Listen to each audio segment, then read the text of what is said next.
അതുപോലെ തന്നെ അറബിയിൽ ഒരു പേരുണ്ട് അൽ ഖാദിർ, എല്ലാറ്റിനും കഴിവുള്ളവെന്നാണ് അതിന്റെ അർത്ഥം.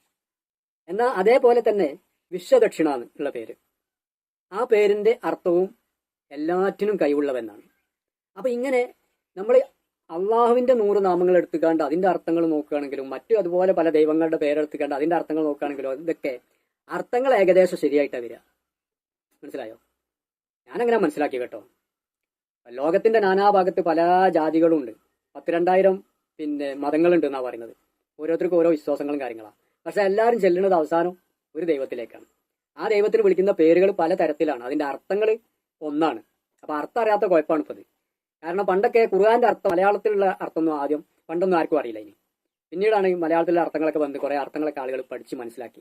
അതുപോലെ തന്നെ സംസ്കൃതം മലയാളത്തിൽ അത് തർജ്ജമ ചെയ്തിട്ടില്ലേ ഇനി പണ്ടൊന്നും. പിന്നീട് സംസ്കൃതത്തിന്റെയും മലയാളം അർത്ഥം വന്നപ്പോൾ ഏകദേശം ആളുകൾക്കൊക്കെ എന്തായി, കാര്യങ്ങൾ മനസ്സിലായി തുടങ്ങി.